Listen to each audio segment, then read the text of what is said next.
नमस्कार, मैं हूं सत्यपाल और आप देख रहे हैं CWB हिंदी न्यूज। शक संवत 1946 विक्रम संवत 2081 आज फाल्गुन मास के शुक्ल पक्ष की चतुर्दशी तिथि और दिन गुरुवार है। तदनुसार अंग्रेजी तारीख 13 मार्च सन 2025। चतुर्दशी तिथि आज सुबह 10:36 तक रहेगी। उसके बाद पूर्णिमा तिथि लग जाएगी। इसके अलावा आज होलिका दहन मनाया जाएगा। सबसे पहले आज की सुर्खियां। हरियाणा में बीजेपी ने 10 में से 9 निगम जीते। कांग्रेस का खाता भी नहीं खुला। मानेसर में राव समर्थक निर्दलीय जीती। 7 निगमों में महिला मेयर। आंगनवाड़ी के खाली पदों को भरने की तैयारी कर रही है हरियाणा सरकार। बताएंगे पूरी अपडेट। हरियाणा में मजदूरों के बच्चों को मिलेगा फ्री कोचिंग का लाभ। जानिए योजना से जुड़ी तमाम जानकारियां। सरकारी नौकरी अपडेट। इंडियन आर्मी अग्निवीर भर्ती के लिए आवेदन हुए शुरू। 10वीं व 12वीं पास को मौका। एक साथ 2 पदों के लिए कर सकते हैं आवेदन। केंद्रीय कर्मचारियों और पेंशनर्स के लिए बड़ी खुशखबरी। डीए में 2% की हुई बढ़ोतरी। हरियाणा में अब 1 से ज्यादा बिजली कनेक्शन होने पर उखाड़े जाएंगे मीटर, लगेगा जुर्माना। हरियाणा सरकार ने सहायक प्रोफेसर की भर्ती के लिए HPSC को भेजी मांग। 2424 पदों पर होने जा रही है भर्ती। चंडीगढ़ में आई ड्राइवर कम फील्ड अटेंडेंट के पदों पर भर्ती। 12वीं पास कर सकते हैं आवेदन। बताएंगे पूरी अपडेट। खेड़ की धौला टोल प्लाजा पर ट्रैफिक जाम से मिलेगा छुटकारा। बिना फास्टैग वाली गाड़ियों के लिए शुरू हुई UPI सेवा। रेवाड़ी इंदिरा गांधी यूनिवर्सिटी की पूरक परीक्षाओं के लिए 20 मार्च तक फिर खुला पोर्टल। रीअपियर वाले भी कर पाएंगे आवेदन। और प्रधानमंत्री नरेंद्र मोदी को मॉरिशस का सर्वोच्च सम्मान मिला। राष्ट्रीय दिवस समारोह में हुए शामिल। मॉरिशस का नया संसद भवन बनाने में मदद करेगा भारत। और अब खबरें विस्तार से। हरियाणा के ज्यादातर जिलों में गर्मी में बढ़ोतरी देखने को मिल रही है। दिन ब दिन तापमान में इजाफा दर्ज किया जा रहा है। वर्तमान में जो इलाके राजस्थान से सटे हुए हैं वहां ज्यादा गर्मी महसूस की जा रही है। मौसम विशेषज्ञों का कहना है कि आने वाले दिनों में पश्चिमी विक्षोभ सक्रिय होने से गर्मी से कुछ राहत जरूर मिलेगी। चौधरी चरण सिंह हरियाणा कृषि विश्वविद्यालय के कृषि मौसम विज्ञान विभाग ने मौसम पूर्वानुमान जारी करते हुए बताया कि आमतौर पर 16 मार्च तक मौसम परिवर्तनशील बना रहेगा। इस दौरान पश्चिमी विक्षोभ का आंशिक प्रभाव देखने को मिलेगा, जिससे हवाओं में बदलाव आएगा और ज्यादातर इलाकों में आंशिक बादलवाई छाई रहेगी। एक और पश्चिमी विक्षोभ सक्रिय होने से 13 मार्च की रात से लेकर 15 मार्च के दौरान प्रदेश के ज्यादातर इलाकों में बादलवाई और हवाओं के बहने के साथ साथ कहीं कहीं छिटपुट बूंदाबांदी व हल्की बारिश हो सकती है। इसके बाद 16 मार्च को राज्य के उत्तरी जिलों में कुछ स्थानों पर छिटपुट बूंदाबांदी की भी संभावना दर्ज की गई है। इससे दिन के तापमान में हल्की गिरावट और रात के तापमान में हल्की बढ़ोतरी होने की संभावना बनी हुई है। PGI MER चंडीगढ़ द्वारा ड्राइवर व फील्ड अटेंडेंट के पदों पर भर्ती के लिए आवेदन मांगे गए हैं। जो भी उम्मीदवार इन पदों के लिए इच्छुक हैं वह अपने आवेदन भेज सकते हैं। सभी पुरुष और महिला उम्मीदवार इन पदों के लिए आवेदन कर सकते हैं। सैलरी 25,000 रुपए पर मंथ मिलेगी। इन पदों पर आवेदन भेजने वाले उम्मीदवार 12वीं पास होने चाहिए तथा उनके पास लाइसेंस व 5 साल का कार्य अनुभव होना चाहिए। किसी भी उम्मीदवारों को कोई भी आवेदन शुल्क नहीं देना होगा। न्यूनतम आयु 18 वर्ष और अधिकतम आयु सीमा 42 वर्ष होनी चाहिए। आवेदन करने की आखिरी तारीख 15 मार्च है। हरियाणा में निकाय चुनाव के परिणाम घोषित हो चुके हैं। यहाँ सत्तासीन भारतीय जनता पार्टी यानी बीजेपी ने एक तरफा जीत का परचम लहराया है। खास बात यह है कि पूर्व मुख्यमंत्री भूपेंद्र सिंह हुड्डा के गढ़ में भी कांग्रेस पार्टी को करारी हार का सामना करना पड़ा है। बीजेपी ने 10 नगर निगमों में से 9 जगहों पर जीत हासिल की है। एकमात्र मानेसर नगर निगम में निर्दलीय प्रत्याशी की जीत मिली है। विधानसभा चुनाव में अप्रत्याशित हार झेलने वाली कांग्रेस पार्टी को निकाय चुनाव में भी करारी शिकस्त मिली है। पहली बार मानेसर नगर निगम में मेयर पद का चुनाव हुआ है और यहाँ बीजेपी सांसद राव इंद्रजीत सिंह समर्थित निर्दलीय प्रत्याशी को जीत मिली है। वहीं निकाय चुनाव के परिणामों पर पूर्व मुख्यमंत्री भूपेंद्र सिंह हुड्डा का बयान सामने आया है। उन्होंने कहा है कि इन नतीजों का कांग्रेस पर ज्यादा असर नहीं पड़ेगा। वहीं निकाय चुनाव में बीजेपी पार्टी की शानदार जीत पर मुख्यमंत्री नायब सिंह सैनी ने खुशी जाहिर करते हुए सभी जीतने वाले प्रत्याशियों को बधाई दी है। विधानसभा चुनाव के 5 महीने बाद हुए निगम चुनाव में भाजपा का ट्रिपल इंजन सरकार का नारा चल गया है। केंद्र और राज्य के बाद अब शहरों में भी भाजपा की लोकल सरकार बन गई है।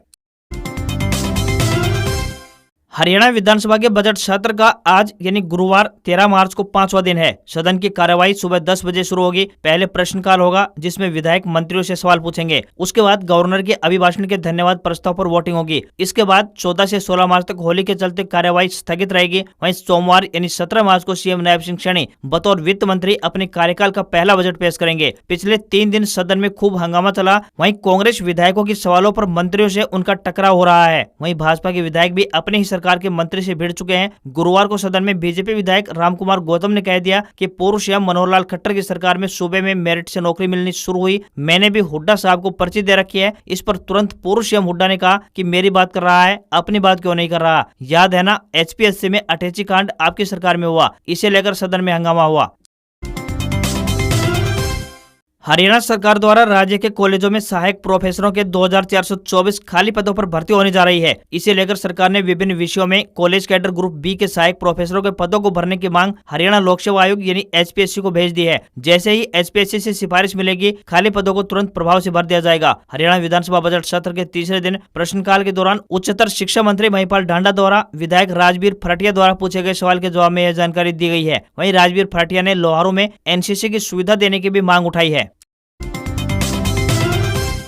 हरियाणा में बिजली विभाग उन उपभोक्ताओं पर कार्रवाई करने जा रहा है जिनके नाम पर एक से अधिक बिजली कनेक्शन है। ऐसे घरों की पहचान की जाएगी जहां एक ही मकान में 2 या फिर उससे अधिक बिजली कनेक्शन लगे हुए हैं। दक्षिण हरियाणा बिजली वितरण निगम ऐसे मकानों में अतिरिक्त कनेक्शन मिलने पर उन्हें रद्द कर देगा और केवल एक कनेक्शन को ही जारी रखेगा। प्रदेश के बड़े शहरों में ऐसी घटनाएं सामने आ रही है जहाँ लोग एक से अधिक कनेक्शन ले रहे हैं, जिससे कि बिजली निगम को नुकसान पहुँच रहा है। इस संबंध में निगम मुख्यालय की तरफ से आदेश जारी कर दिए गए हैं। बिजली विभाग ने उन घरेलू उपभोक्ताओं के लिए मासिक न्यूनतम शुल्क खत्म किया था जिनके पास 2 किलोवाट तक का कनेक्शन था और जो 100 यूनिट तक बिजली की खपत करते थे। इसी कारण कई लोगों ने बिजली का बिल कम करने के लिए एक से अधिक बिजली कनेक्शन ले लिए थे। इससे बिजली विभाग को हर महीने भारी नुकसान हो रहा था। अब बिजली विभाग ने ऐसे उपभोक्ताओं के खिलाफ सख्त कार्रवाई करने का निर्णय लिया है जिन्होंने 2 या फिर उससे अधिक बिजली कनेक्शन ले रखे हैं। इनसे जुर्माना भी वसूला जा सकता है। साथ ही निगम द्वारा पुराने बिजली मीटरों को भी बदलने के आदेश जारी किए गए हैं।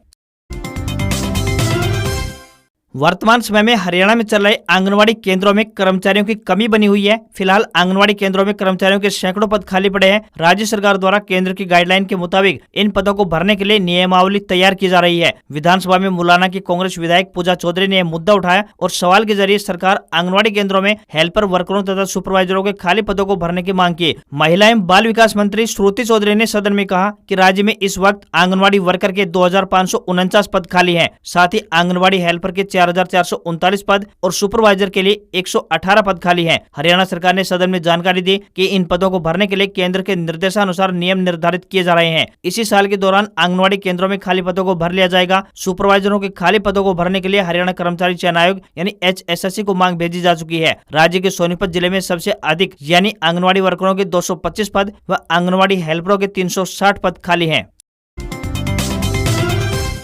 National highway authority of India यानी NHAI ने वाहन चालकों को राहत पहुंचाने के उद्देश्य से एक नई सुविधा की शुरुआत की है। फिलहाल यह शुरुआत देश के एकमात्र गुरुग्राम के खेड़की दोला टोल प्लाजा पर शुरू की गई है। इस टोल प्लाजा पर UPI से भुगतान करने की सेवा की शुरुआत हो गई है। वर्तमान में फास्टैग न लगा होने पर वाहन चालकों को कैश में 2 गुना चार्ज देना पड़ता है, लेकिन अब ये UPI के माध्यम से भुगतान कर पाएंगे। इसका मतलब यह नहीं है कि नकद पैसा देने वालों को रोक दिया जाएगा। कैश के साथ साथ UPI पेमेंट का भी विकल्प दिया जाएगा। NHAI के एक अधिकारी ने बताया कि खेड़की दोला टोल प्लाजा पर इस सुविधा का परीक्षण किया जा रहा है। अभी तक के अध्ययन में माना जा रहा है कि UPI से भुगतान करने से नकद के मुकाबले कम समय लगेगा, लेकिन कितना कम या फिर ज्यादा यह सब फीडबैक के आधार पर ही पता चलेगा। NHAI का कहना है कि इन तमाम फीडबैक के साथ जल्द ही देश के तमाम टोल प्लाजा पर UPI से भुगतान करने की सुविधा उपलब्ध करवाई जाएगी। इसके लिए जल्द ही टोल प्लाजा पर QR कोड सुविधा शुरू होगी, जो उस टोल प्लाजा को संचालित करने वाली कंपनी के नाम पर होगा।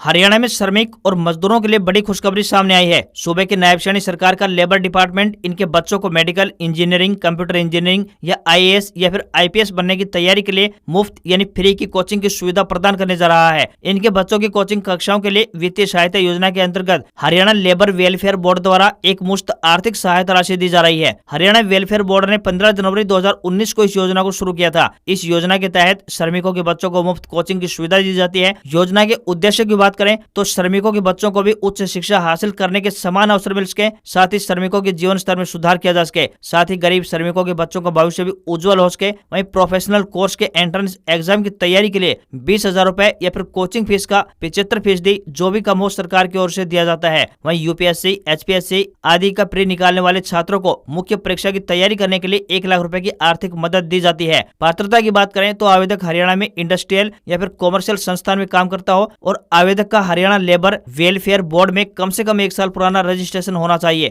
आवेदनकर्ता की सैलरी प्रति महीना 25,000 रुपए से ज्यादा नहीं होनी चाहिए। यह लाभ आवेदक के उन बच्चों को ही मिलेगा जो कंपटीशन या फिर प्रतिस्पर्धी परीक्षा की तैयारी कर रहे हैं। यह लाभ आवेदक की 3 बेटियों या फिर 2 बेटों तक ही मिलेगा। अगर आवेदक के बच्चे को पहले से हरियाणा लेबर वेलफेयर बोर्ड से स्कॉलरशिप मिल रही है तो भी इस योजना का लाभ मिलेगा।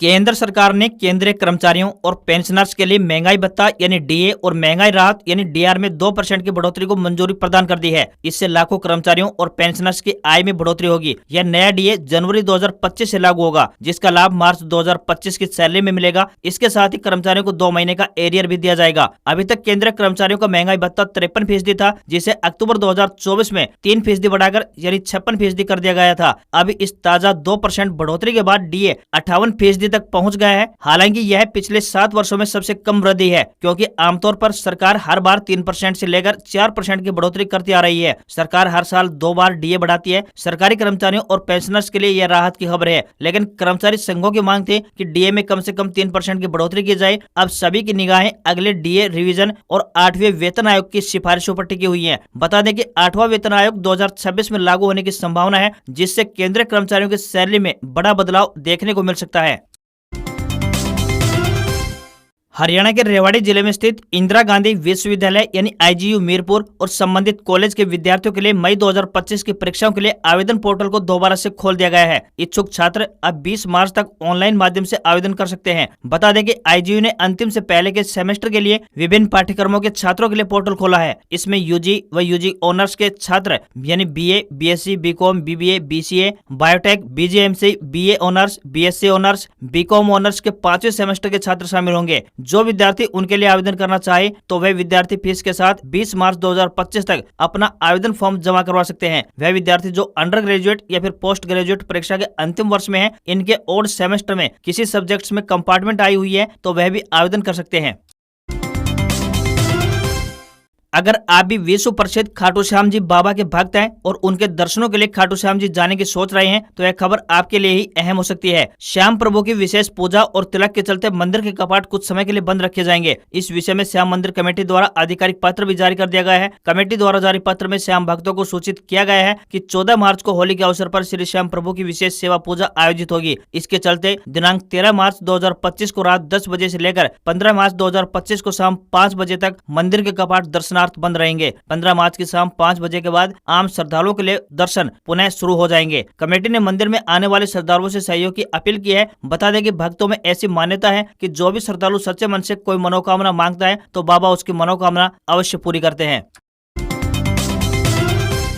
हरियाणा के युवाओं के लिए अग्निवीर बनने का सुनहरा अवसर है। अग्निवीर भर्ती के लिए ऑनलाइन आवेदन प्रक्रिया बुधवार 12 मार्च से प्रारंभ हो गई है। आवेदन की प्रक्रिया 10 अप्रैल तक चलेगी। अग्निवीर अभ्यर्थी अपनी पात्रता के आधार पर किसी भी 2 श्रेणियों के लिए आवेदन कर सकते हैं। 2 श्रेणियों के फॉर्म अलग अलग भरने होंगे। ऑनलाइन परीक्षा के लिए अभ्यर्थी को प्रति आवेदक परीक्षा शुल्क 250 रुपए का भुगतान करना होगा। भर्ती वर्ष 2025-26 के लिए अग्निवीरों की भर्ती 2 चरणों में की जाएगी। पहले चरण में ऑनलाइन कंप्यूटर आधारित लिखित परीक्षा होगी, जबकि दूसरे चरण में भर्ती रैली आयोजित होगी। भर्ती के लिए इच्छुक उम्मीदवार को वेबसाइट पर रजिस्ट्रेशन करवाना अनिवार्य होगा। भिवानी, चरखी दादरी, महेंद्रगढ़ व रेवाड़ी जिले के युवा इसके लिए आवेदन कर सकते हैं। आवेदन करने वाले का जन्म 1 अक्टूबर 2004 से 1 अप्रैल 2008 के बीच हुआ होना चाहिए। उन्होंने 10वीं या फिर 12वीं की कक्षा उत्तीर्ण की होनी चाहिए और साथ ही वे उम्मीदवार जो 10वीं और कक्षा 12वीं बोर्ड परीक्षा में उपस्थित हुए हैं और परिणामों की घोषणा की प्रतीक्षा कर रहे हैं, वे भी आवेदन करने के लिए पात्र होंगे।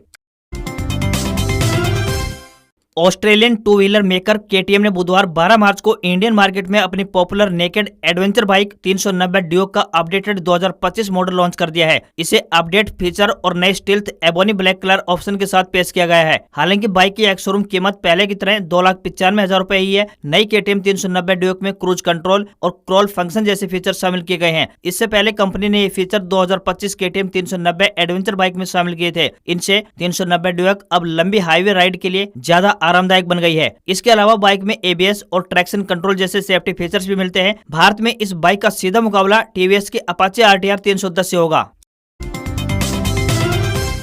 हफ्ते के तीसरे कारोबारी दिन भारतीय शेयर बाजार में सेंसेक्स 72 अंक गिरकर 74,029 के स्तर पर बंद हुआ। निफ्टी में भी 27 अंकों की गिरावट देखने को मिली और ये 22,470 के स्तर पर बंद हुआ। इंडसइंड बैंक के शेयर में 4.42% की तेजी रही तो टाटा मोटर्स में 3.19% और कोटक बैंक में 2.37% की तेजी रही। वहीं इन्फोसिस में 4.18%, वहीं टेक महिंद्रा में 2.80% और नेस्ले इंडिया में 2.43% की गिरावट देखने को मिली। निफ्टी के 50 शेयरों में से 19 में तेजी और 31 में गिरावट रही। वहीं 10 ग्राम 24 कैरेट सोने का दाम 119 रुपए बढ़कर 86,143 रुपए पर पहुंच गए हैं। वहीं 1 किलोग्राम चांदी की कीमत 1,474 रुपए बढ़कर 98,100 रुपए प्रति किलो पहुंच गई है। दिल्ली में 10 ग्राम 22 कैरेट सोने की कीमत 80,800 रुपए और 10 ग्राम के ही 24 कैरेट सोने की कीमत 88,130 रुपए पहुंच गई है। आज खबरों में बस इतना ही। देखते रहिए आपका अपना हरियाणा का सबसे बेहतरीन news channel CWB Hindi news. नमस्कार। इसी आशा के साथ आपका दिन शुभ रहे।